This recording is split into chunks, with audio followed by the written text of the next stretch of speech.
Just wait a couple of seconds for the people who are going to join us to pop in.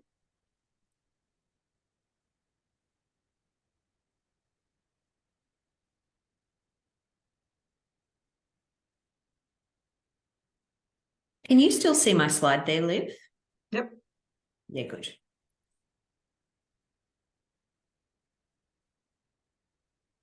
All right, let's get started. So hello, everyone. Welcome to today's webinar, which is on thriving through diversity. So it's about how to create an LGBTQIA+ inclusive business. And I'd like to make special mention that today's webinar is actually made possible through the initiative and very generous support of Kingborough Council.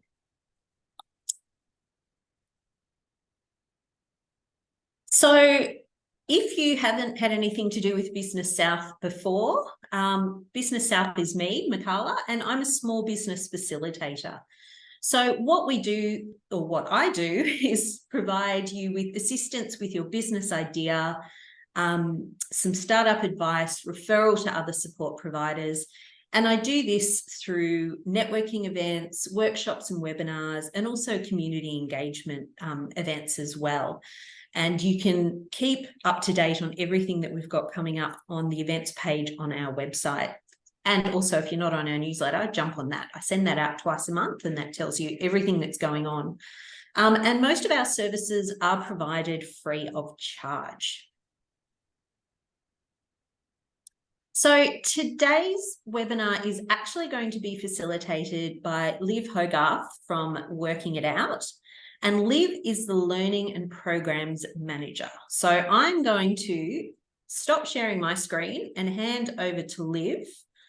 And just while we're doing that, now we've got the Q&A box and the chat box open. So at any point, if anyone has a question, please feel free to pop it in there.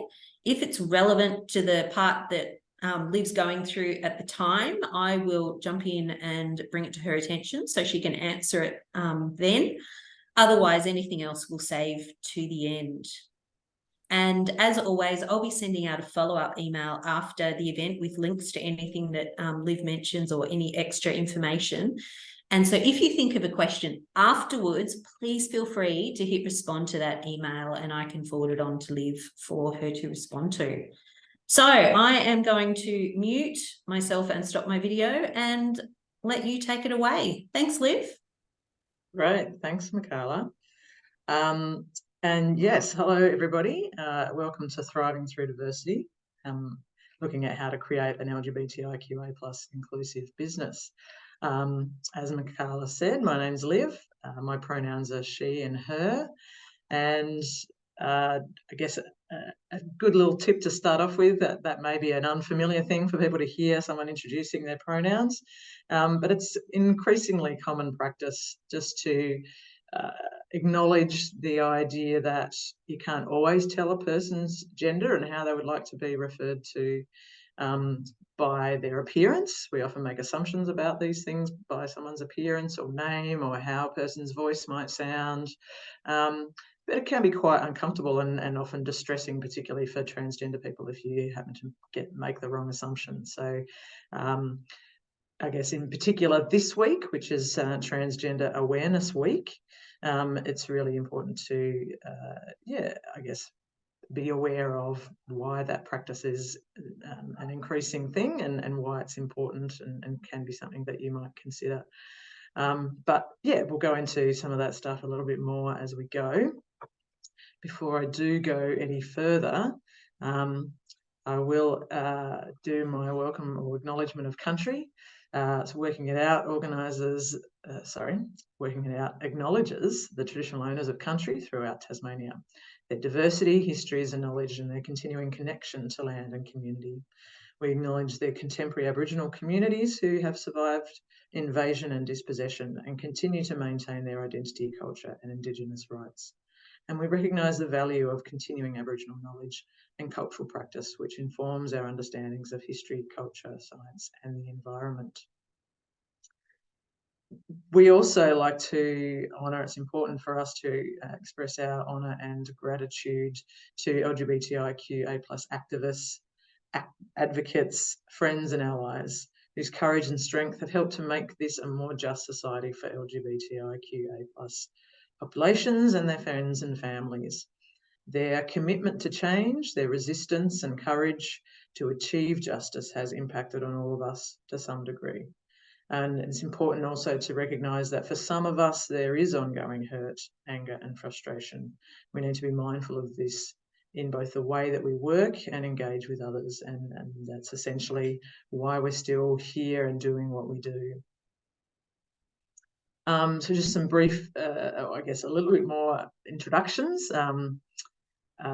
I myself, Liv, I've been with Working It Out for 10 years now. As Michaela mentioned, currently I'm the manager of learning and programs. I've kind of come through the ranks, if you like, started as a casual educator and assisting in the office, and have kind of just increased my engagement and knowledge and work in both those areas. I now also manage our aged care programs. So Silver Rainbow is a training package for the aged care sector, and we offer a visitors program as well, and engage in the sporting sector. So yeah, have created quite a network and quite a knowledge of what works and what people want to know over those years. Working It Out as an organisation has been around for 25 years, and providing education and support to our communities and for our communities. We were established on the back of a needs analysis in the late or mid-90s, prompted by the period of time in Tasmania where the campaign for decriminalisation of homosexuality was taking place. We became this last state to decriminalise consenting adult men and sexual activity between consenting adult men, and that happened in 1997. And the report came about because there was a recognition that there was an increase in suicides amongst particularly young gay men during that time because of the platform that homophobia and hatred towards our communities was given by politics and the media.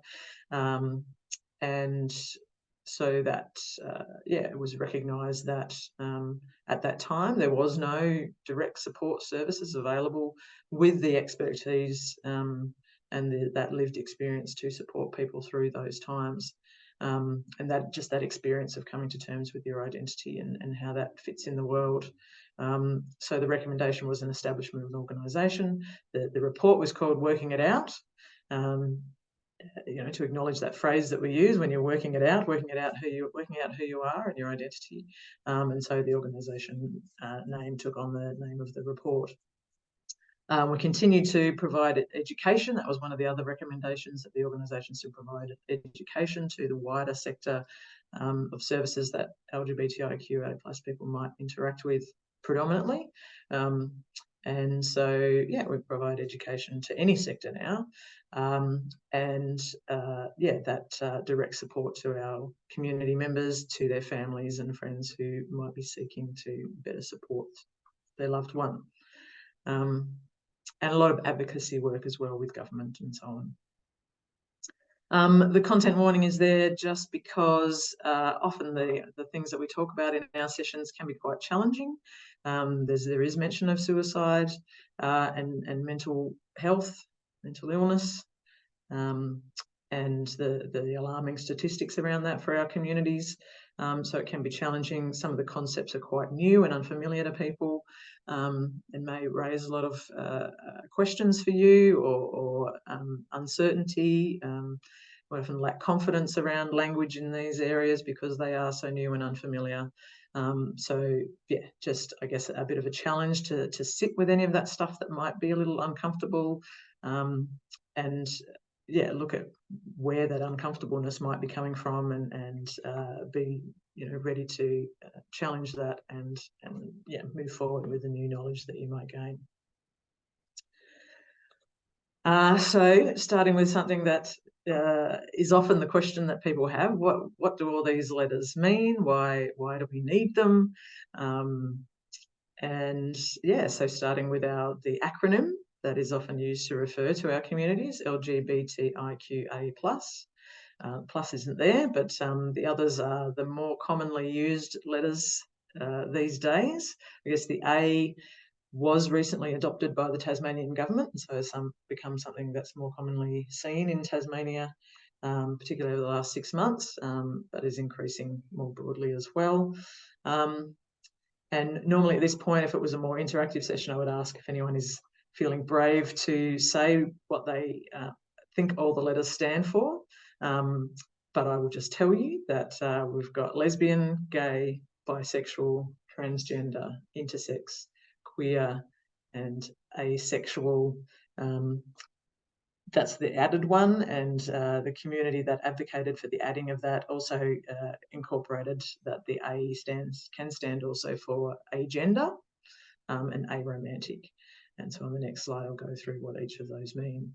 I guess just a bit of context around the acronym. It's not necessarily something that everybody within the community uses themselves all the time. It is quite a mouthful, and that's one thing that a lot of allies will say, is that it is a difficult thing to get all the letters right and in the right order. And my comment on that is that it does take a while to learn, and as long as your intent is right, and your intention of using it is to be inclusive, if the order isn't quite there or you miss out some occasionally, that's okay.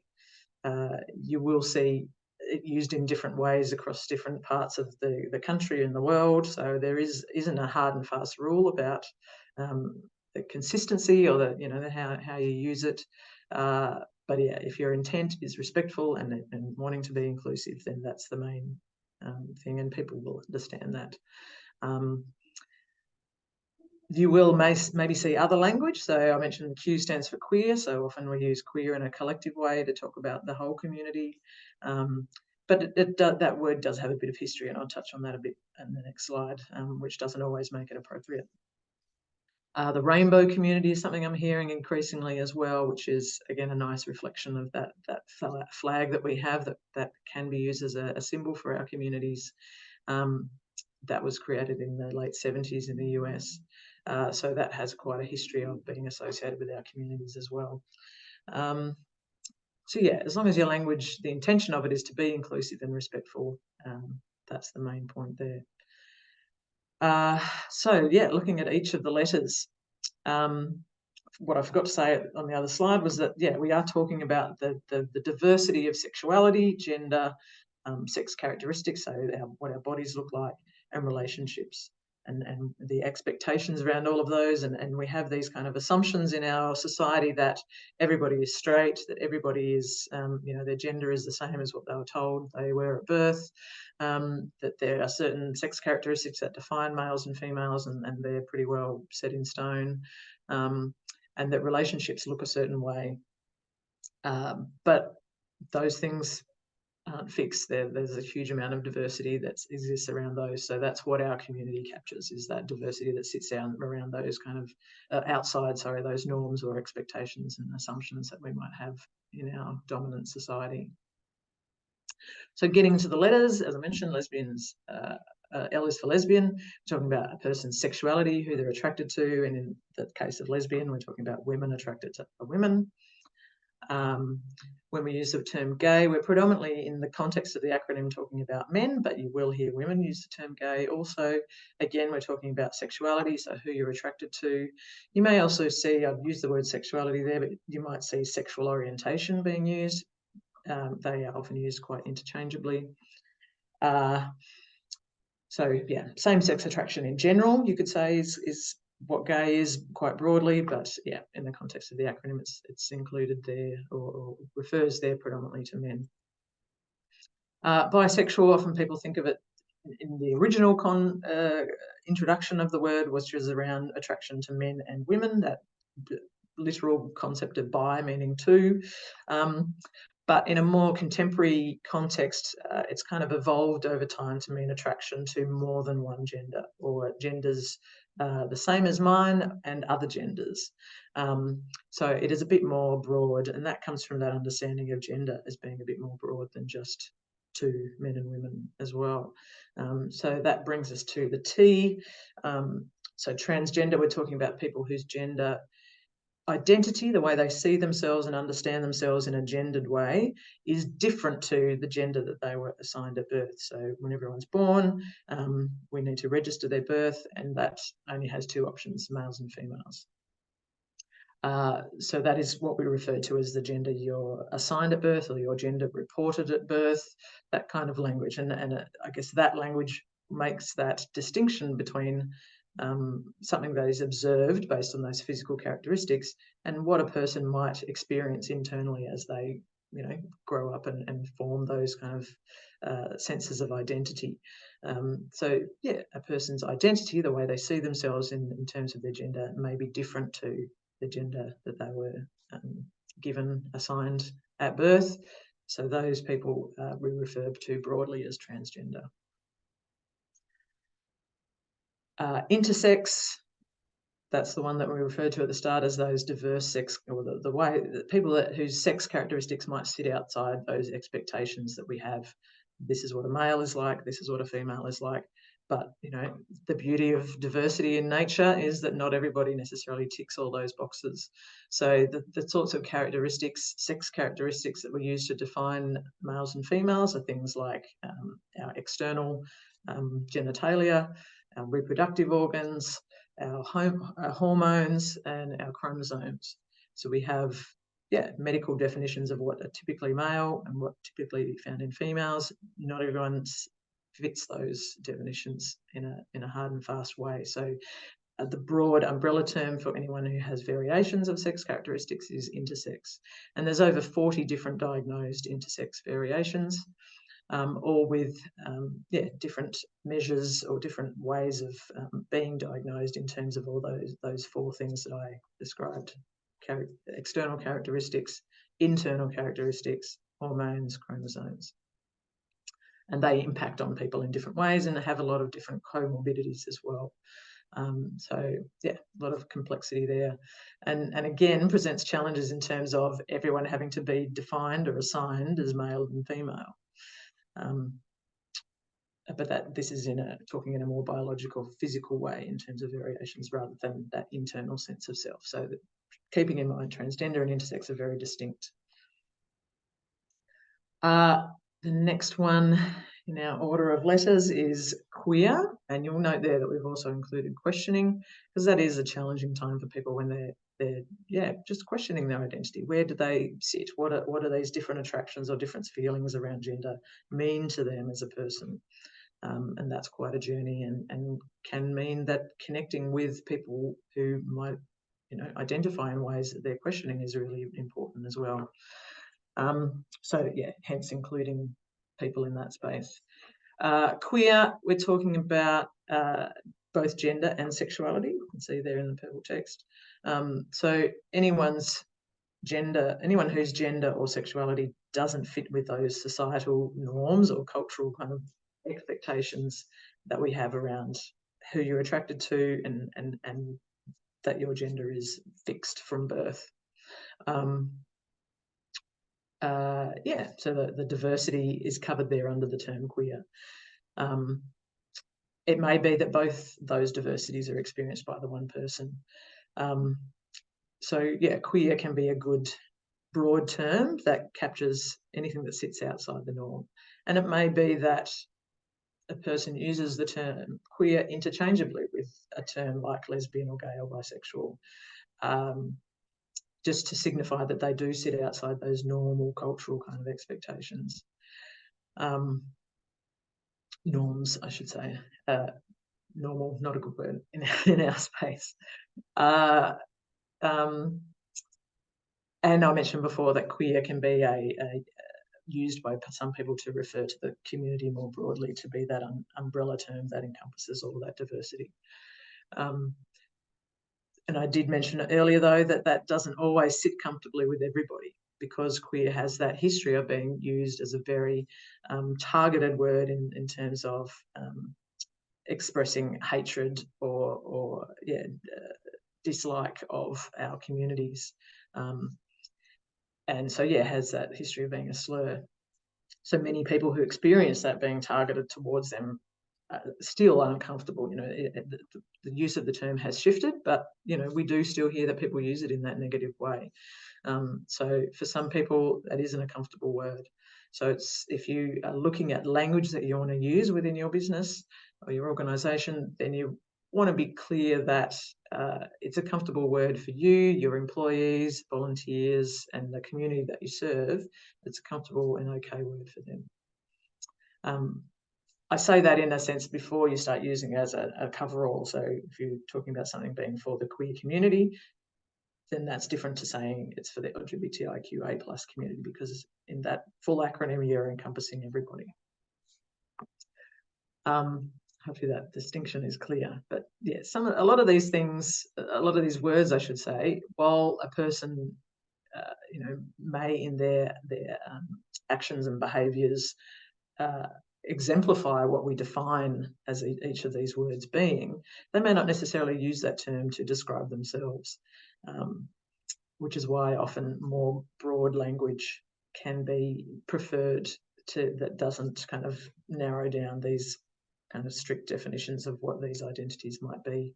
Because there are a number of other terms that people might use, or people might not have a term that they want to use or that they feel fits where they are in their identity.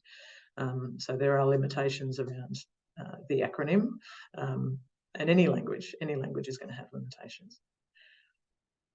I think I've jumped ahead a little bit in some of the stuff that I said there. Let's come back to what our A stands for. We're talking about asexual, aromantic, and agender. So asexual is refers to people, it's used by people who don't necessarily feel that sexual attraction to others at all, no matter their gender. And that people talk in the asexual community talk about that existing on a spectrum as well. So it might be complete in all circumstances that they don't feel any attraction, but it could be that only under certain circumstances someone might feel attraction, or only to certain genders under certain circumstances. So it is a diverse experience for people in the asexual community. Aromantic is a similar thing in terms of an absence of, but by using the A in front of romantic, we're talking about that absence of that kind of romantic or emotional connection or attraction to people.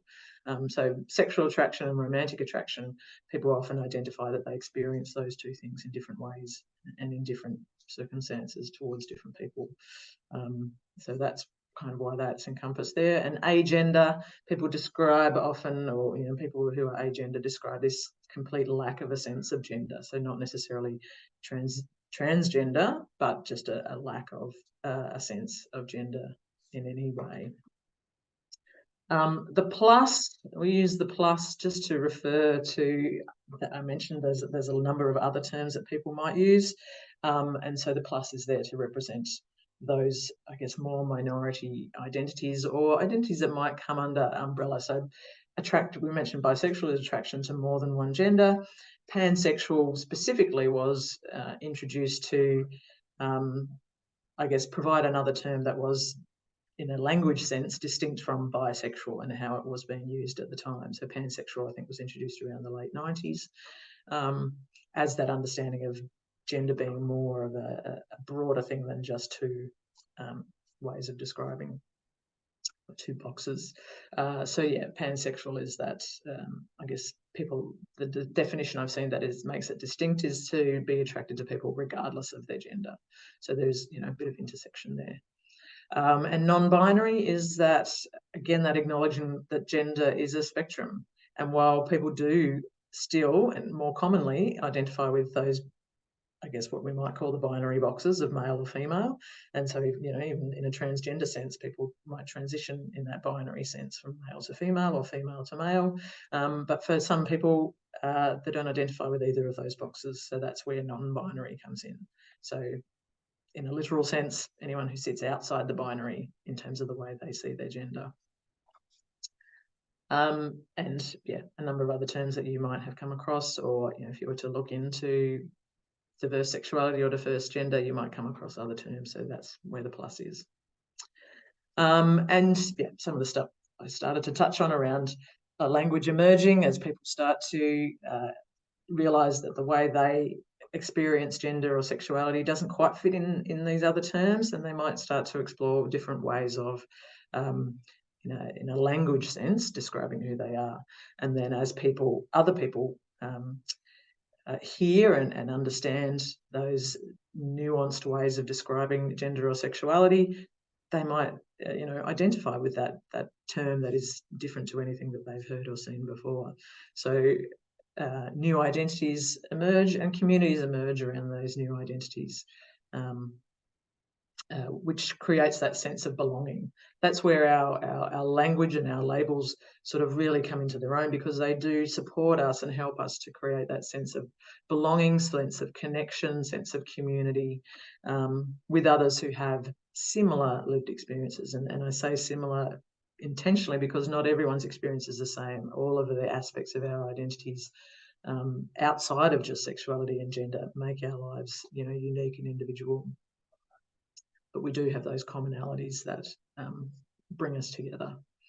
The fluid identities point there is not necessarily to say that you can just wake up one day and be something different or feel like something different. It's more that these things evolve and change over our lives as we have different experiences, learn different things about ourselves, meet different people. And so, yeah, they're not a fixed thing. They're not something that's set in stone from birth or at any other stage of our lives. And yeah, it's definitely not a choice as such. As I mentioned, language always has limitations. We're always looking for new and different and better ways of capturing who we are and how we understand ourselves. And so because of all of those things, it's an ongoing journey. We need to constantly listen to people. What are they saying about themselves and their experience? Learn from that and be willing to explore and open our minds to the huge possibilities that are out there in terms of how we understand ourselves and our existence in the world. What all that points to is, how do we use our language to be inclusive? How do we communicate in ways that are inclusive of all those broad possibilities? And a couple of questions just to put to you to consider. When you do create your communications, and that might be in the form of advertising or signage on your actual business, or however you're communicating with your potential customers or communities, what are those communications doing? How are you using language that might make people feel included, or unintentionally, usually, how might people feel excluded because of the language that you're using? And, communication is more than just words as well. I'll touch on that on the next slide. Through your communications, how are you making people feel seen or invisible, unseen? And second point there, how can you use your communication to help people feel seen? So re-examining everything that you've got out there in the world about your business, your organisation, your service. How can you review that in a way that allows you to help people feel seen and to build trust? If people feel seen, they're more likely to trust you. If they feel included, they're more likely to trust your business, that you're going to treat them in a respectful and inclusive way. I guess recognising things as well, like treating everybody the same isn't necessarily going to mean that you're tapping into those diverse groups. And a lot of the stuff I'm talking about here doesn't just apply to LGBTIQA+ communities. If you're doing this stuff in a broad sense, in terms of people's cultural backgrounds or religious backgrounds or different, women are often underrepresented in certain fields or whatever. If you're using language that is broadly inclusive in all those different ways, diverse abilities in terms of people experiencing disability or not, then you're going to build trust in a broader range of consumers.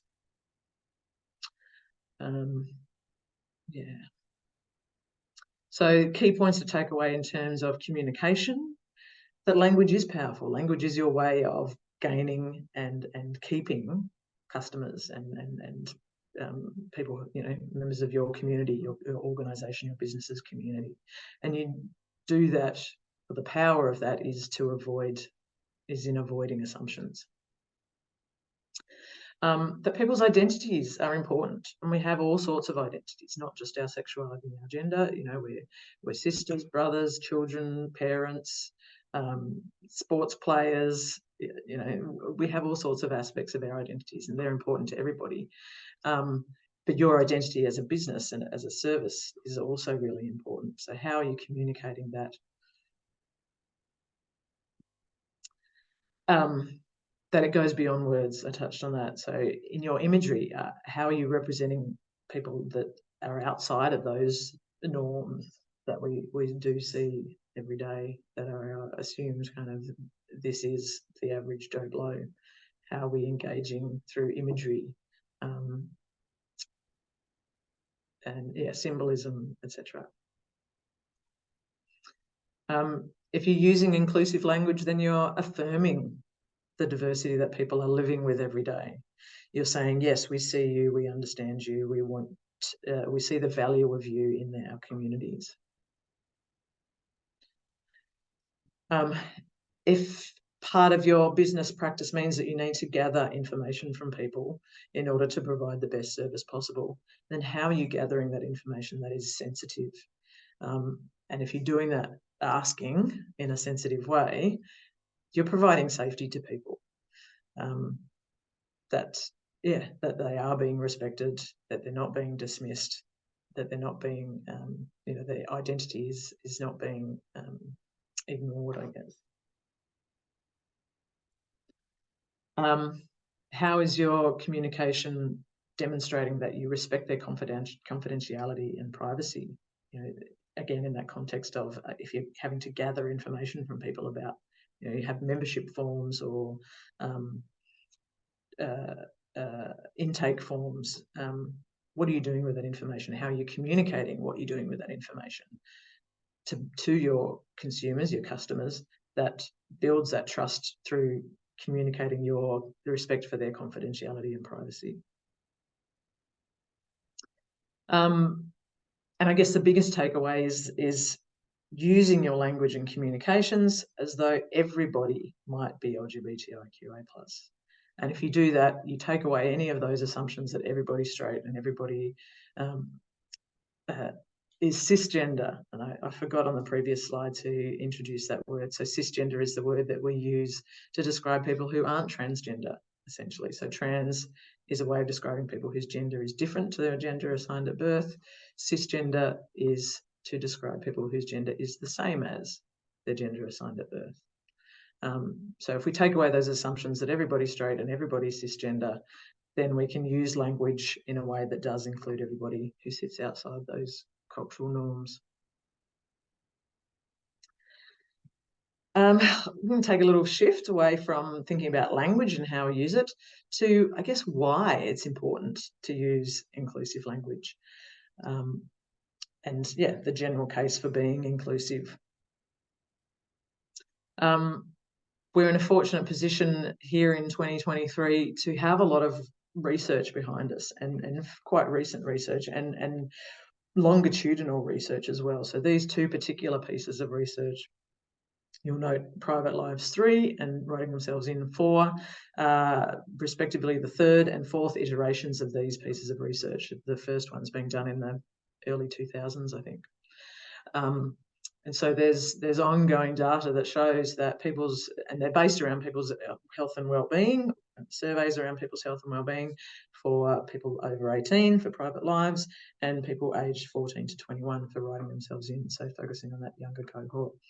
And over time, what both of those pieces of research have shown is that our communities continue to experience poorer mental health outcomes in the general population, so high levels of suicidality, high levels of depression and anxiety, and that is both within the last 12 months and across people's lifetimes. And alarmingly so, 7 or 8 times up to, for some populations, 7 or 8 times higher than the general population. And that's really not okay.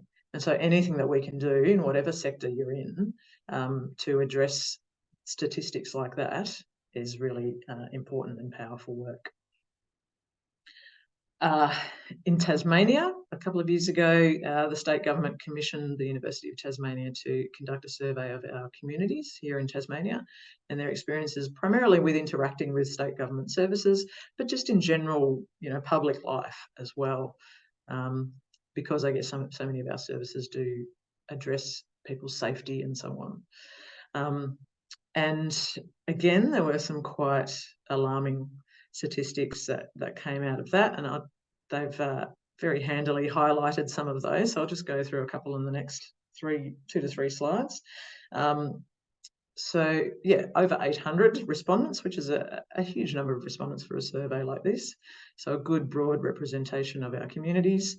And across that, across all the respondents, 1/3 identified that they'd experienced some level of abuse at home. So anything from the more common experiences were things like language, misgendering, if that's a new word, we'll get to that in a minute,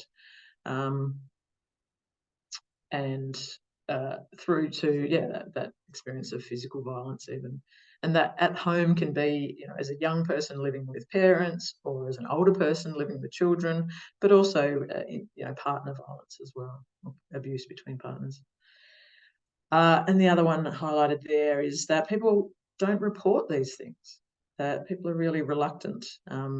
So even if, you have some sort of mechanism of complaints or feedback, if they're not clearly marked as being inclusive in whatever way, or really promoted as we really want to hear from you, then people are reluctant because their previous experiences have created that, I guess, expectation that it won't be taken seriously, or that it's not serious enough to be worth reporting.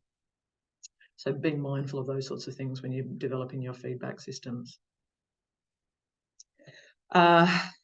People often hide their identities in public for fear of abuse. So again, those past experiences or hearing from others of experiences of, the sideways glances, the whispers, the verbal or, sometimes physical abuse that people do experience in public settings. And sometimes in people's homes as well. There was just an article in the paper recently where a couple had experienced months and months of abuse from their neighbour. So, that fear of communicating your identity, even within your, your neighbourhood, is still there.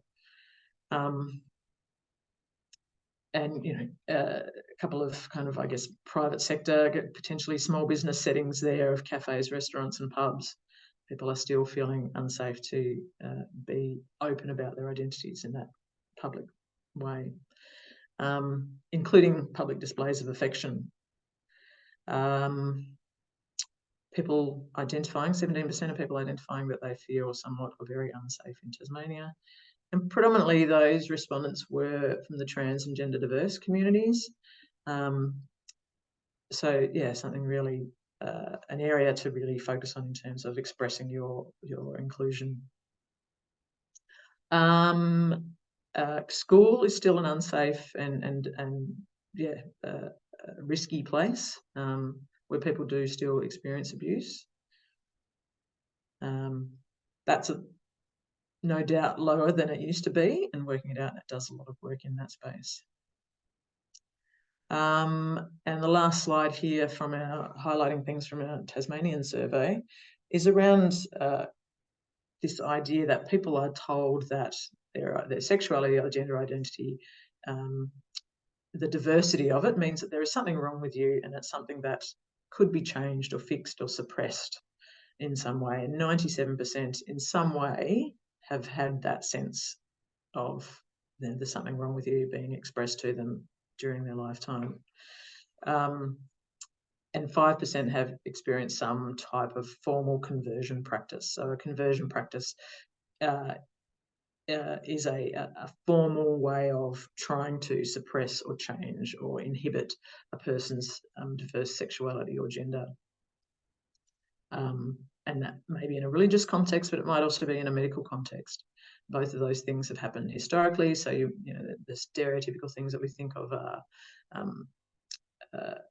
religious practices, but also medical context, things like electromagnetic therapy, aversion therapies, which don't happen as much, but it might be more around a psychological practice, that, you know, you need counselling to correct or solve some other issue in your life, and that's why you're experiencing these diverse attractions or diverse gender identity. So yeah, those things still exist to this day. The data there that 38% report positive experiences in healthcare settings after disclosing their sexuality, that still leaves 62% who don't necessarily have a positive experience.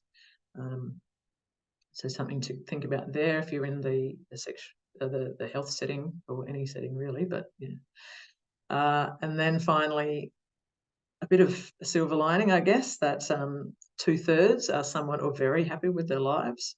But on digging deeper into the reasoning that people gave behind that, it's more around the lifestyle that Tasmania offers, you know, the connection with nature, the life, you know, slower pace of life.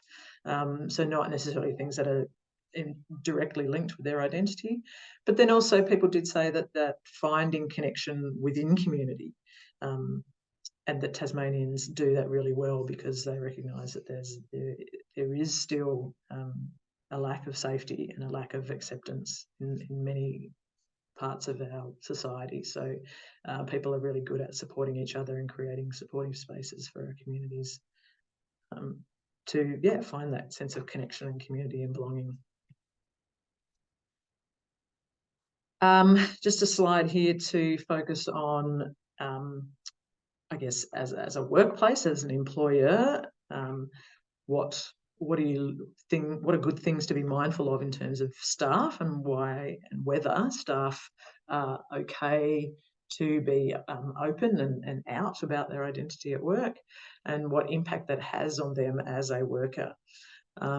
And some research has been done by the Diversity Council of Australia in partnership with RMIT University to look at those things. So some data there around people experiencing depression or feeling down at work. They're twice as likely to experience those things if they don't feel able to be out at work, don't feel that work is as a safe place for that. But if they and that they're 45% less likely to be satisfied with their job. So that's quite concerning. But on the flip side, the positive things, if a workplace is able to create that safe environment for people to feel comfortable, to be themselves, to bring their whole selves to work, and that, you know, their identity is recognised and celebrated.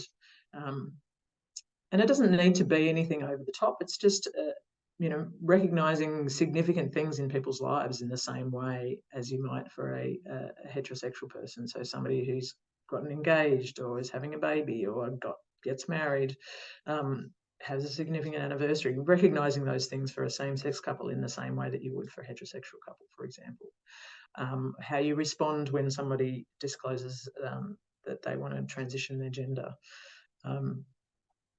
So yeah, it doesn't have to necessarily be anything over the top.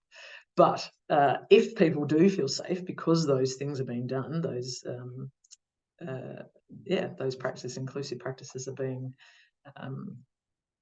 incorporated into the way you work, then people are 50% more likely to be innovative, 37% more likely to work highly effectively, and 28% more likely to provide excellent customer and client service. So things that every business wants can be facilitated just by creating that safe and inclusive environment at work.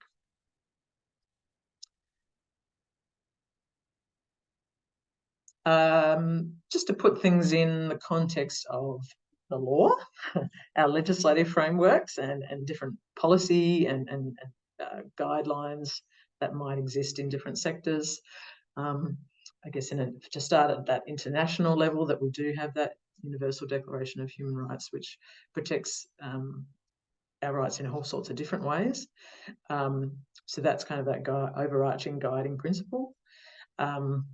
At a federal level here in Australia, we have the Sex Discrimination Act, which in 2013 was amended to incorporate sexuality and gender identity and intersex status, intersex variations under that act and protect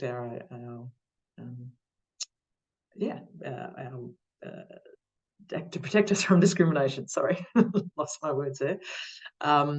In formal settings like the workplace, and then obviously not that long ago, our Marriage Act was updated to incorporate the ability for same-sex couples to get married,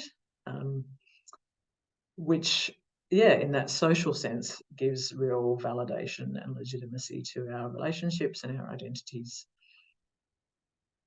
But didn't necessarily solve everything. People often fall into the trap of going, well, you've got marriage equality now, isn't everything fixed? But no, as through those pieces of research that I mentioned earlier, there's definite evidence that people are still not 100% safe or included. At our state level, Tasmania is in a position to have some of the best protections and rights for our communities, for LGBTIQA+ people. So our Anti-Discrimination Act has been around since 1998, so hot on the heels of decriminalisation of homosexuality. Advocates who are part of that campaign were heavily involved in the development of our Anti-Discrimination Act, and so for our communities has some of the best protections, particularly around offensive behaviour and language that might intimidate or ridicule or vilify people. One of the best in the country, if not the world. The Marriage Gender Amendments Act actually particularly recognises, that's the broad name of the act, but the segments of the act that were updated allow transgender people to update their birth certificates, to have a gender marker that recognises their gender identity, and to have that without necessarily needing to have surgery or needing to get divorced, which they did have to previously, because of that, the Marriage Act not including same-sex couples. So you can imagine if a man and a woman were married, one of the couple transitions their gender, that would put them in a same-sex couple, which under the Marriage Act was not permitted. So there was this forced divorce clause that existed previously that, when the Marriage Act was amended, was a condition of the Marriage Act for all states, because the birth certificates are updated by states or managed by states, so they had to remove that requirement for getting divorced. Again, at a state level, we've had that report that I alluded to, and coming out of that report will be an updated LGBTIQA+ strategy and action plan. So keep an eye out for that. That may have some guidelines that directly apply to your business area.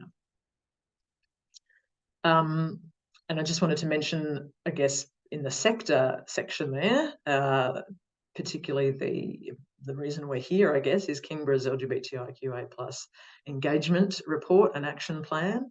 As Michaela mentioned at the start, we're here because of the work that they have done, and an outcome of their report, which involved a survey of Kingborough residents and people working and recreating in the Kingborough Council area, about their experiences as an LGBTIQA+ person in the Kingborough area. And yeah, so a big action out of that report was to provide education to various sectors in the Kingborough area. So that's where the history behind this. So if you look at the action plan, you'll see what the people of Kingborough in particular are wanting to see in terms of LGBTIQA+ safety and inclusion. And yeah, it's worthwhile looking at your particular sector and seeing what guidelines and research and you know, what people are doing in other parts of the country and the world as well. All right. Cool. Did I just do, no, there we go. All right, moving on to the next one. Sorry about that. Just to show you there that the highlighted or the particular focus areas of the Kingba Engagement Report. So the general themes that came out of that were wanting a greater sense of understanding of the experiences of the communities. So that's where these education pieces have come from. Visibility is a massive thing for our communities. Our identities can often be hidden and have often been hidden for fear of that, the repercussions, the possible abuse in public places or in our homes, even in school, etc. And so providing safe places that celebrate our communities and allow us to be visible, and for you to be visible as an ally as well, are really powerful. So yeah, that's why that's a really important theme there. I've mentioned a lot about feeling safe and heard and seen and supported. So by undertaking work in your business, you can help bring about all of those things. And equal access. Often people are reluctant to access services because of those past experiences, particularly the health sector, where obviously people's well-being is at stake. So those past experiences of either invisibility or active exclusion or sense of unsafety because of verbal abuse or inappropriate comments or questions or any of that sort of stuff really puts hesitation in people's minds around accessing all sorts of places. So whatever you can do in terms of the other things, celebration, visibility, helping people feel safe, will therefore create more of an equal footing in terms of access. So some particular things that business settings can take on board or use as guides for helping you to be inclusive. I've taken a couple of tools that already exist out there, so we're not sort of reinventing the wheel. These have been based on extensive research and evidence from experts.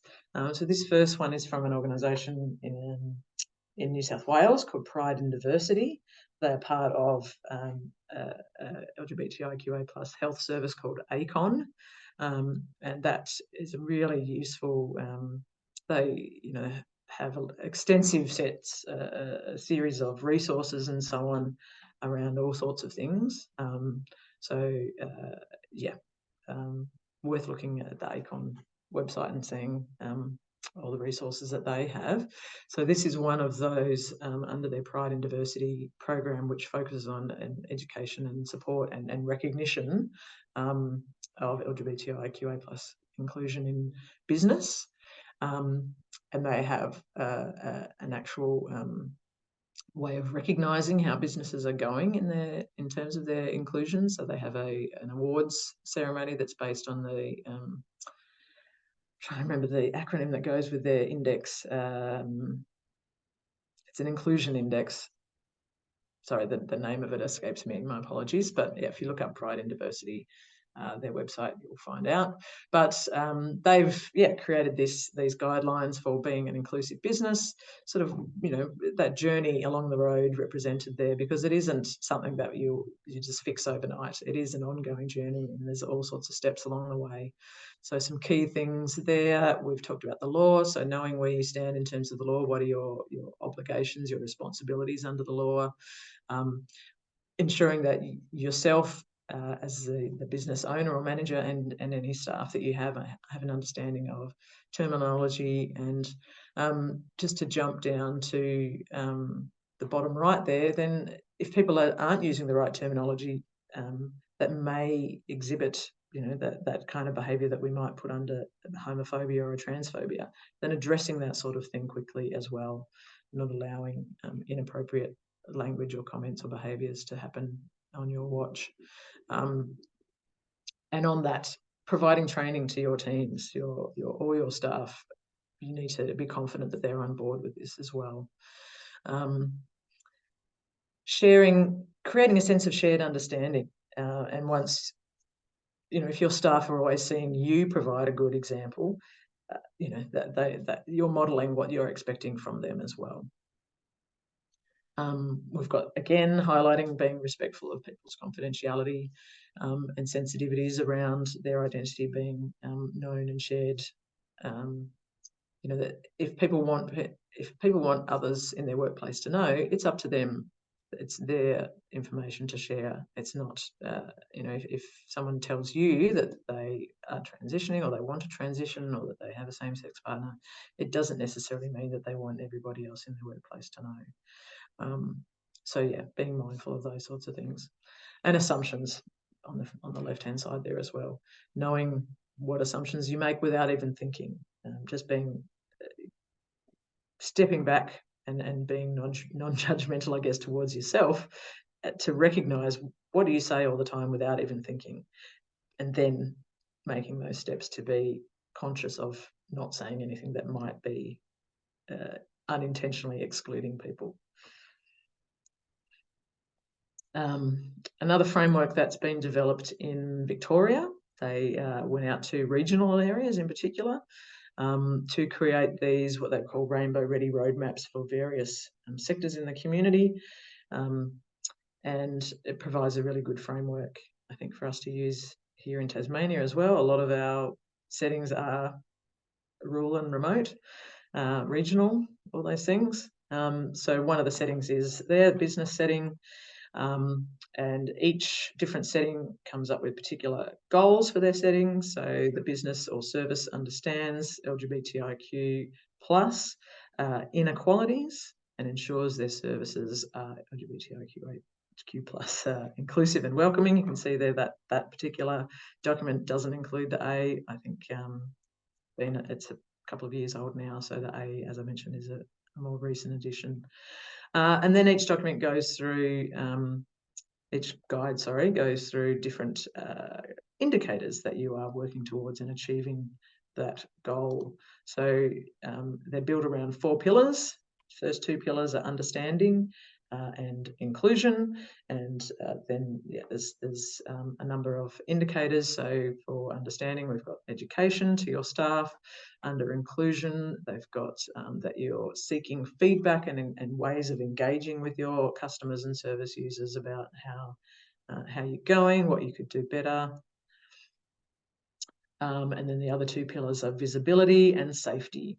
So under visibility there, we're looking at that your service and your business is recognising and supporting LGBTIQ plus events. So in Tasmania, we have Tas Pride, for example, in February each year.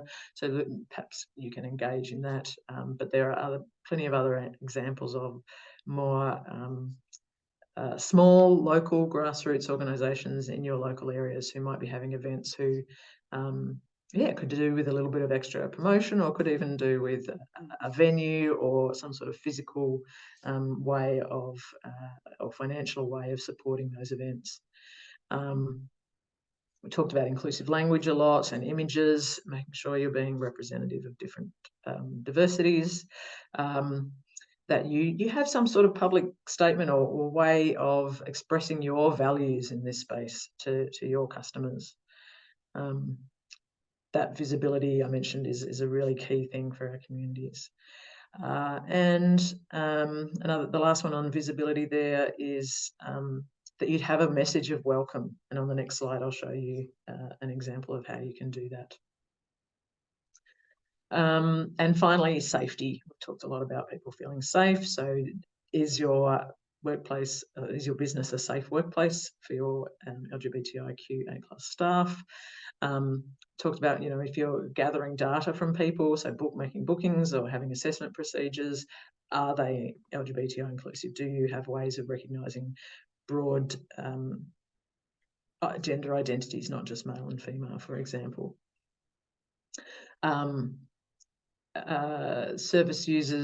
potential risks to service users are minimised, and we're not just talking physical risks, emotional and mental risks as well, of being either unintentionally or actively excluded in certain environments.